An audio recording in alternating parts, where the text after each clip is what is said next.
Assalamualaikum warahmatullahi wabarakatuh. Saya Nur Alia Alisha Husna binti Suhaimi memegang kad nombor matrik di 2010152.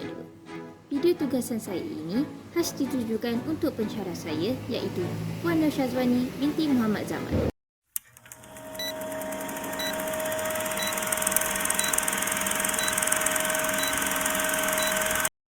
Assalamualaikum dan salam sejahtera. Bertemu kembali di Berita TV9.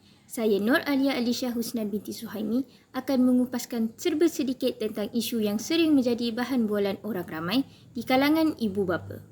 Seperti yang kita tahu, ibu bapa merupakan orang yang paling rapat dengan anak-anak tidak kira di mana pun mereka berada. Ini telah membuktikan bahawa kasih sayang yang telah diwujudkan sejak anak-anak kecil telah membuatkan ibu bapa menginginkan anak-anak mereka supaya dapat membesar melalui aspek pengembangan yang baik. Terdapat pelbagai jenis perkembangan, antaranya ialah perkembangan fizikal, perkembangan sosial, perkembangan emosi, perkembangan intelektual dan perkembangan bahasa. Topik utama hari ini adalah berkaitan dengan perkembangan fizikal. Perkembangan fizikal bermaksud aktiviti yang melibatkan bermain yang dijadikan sebagai salah satu rutin harian yang dilakukan di peringkat umur kanak-kanak agar dapat mencapai perkembangan yang holistik. Perkembangan fizikal ini juga boleh dikaitkan dengan perkembangan milestone. Perkembangan milestone yang pertama adalah di kalangan bayi yang baru lahir sehingga mereka mencapai umur 2 tahun. Pada tahap ini, kanak-kanak tersebut akan bermain menggunakan apa sahaja yang berada di sekeliling mereka. Sebagai contoh, seperti memegang botol susu, mengalihkan bantal dan bermain dengan jari mereka sendiri. Menurut Piaget, kanak-kanak yang berumur 18 hingga 24 bulan akan melakukan imitasi atau lebih dikenali sebagai peniruan terhadap tingkah laku orang sekelilingnya. Sebagai contoh, kanak-kanak tersebut akan menekan telefon untuk menghasilkan bunyi. Pada peringkat ini, ibu bapa boleh bermain dengan anak-anak mereka melalui aktiviti tepuk amai-amai sambil diiringi dengan nyanyian. Isu utama yang sering menjadi masalah ibu bapa untuk memastikan anak-anak mereka dapat mencapai perkembangan fizikal yang baik adalah dengan memastikan mereka meluangkan masa dengan melakukan aktiviti yang berfaedah. Sebagai contoh, ibu bapa yang sibuk bekerja akan menghantar anak-anak ke pusat asuhan dan terus pergi bekerja.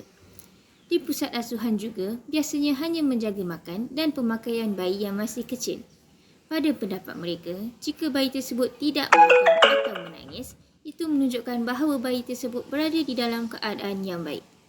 Kebiasaan membiarkan bayi atau kanak-kanak tidur di waktu lapang juga menjadi salah satu isu perkembangan fizikal kanak-kanak tidak boleh berkembang dengan lebih baik.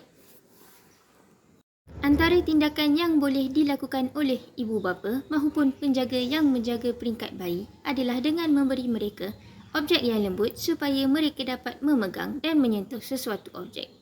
Sebagai contoh, ibu bapa memberikan mainan getah kepada anak-anak tujuannya untuk mengukuhkan cara pegangan bayi tersebut semasa memegang botol susu.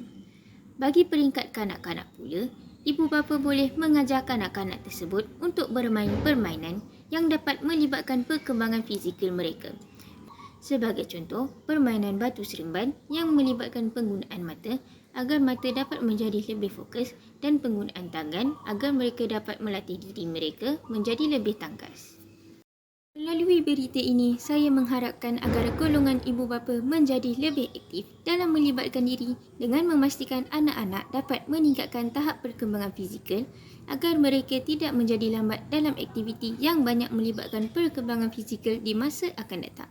Sekian, terima kasih.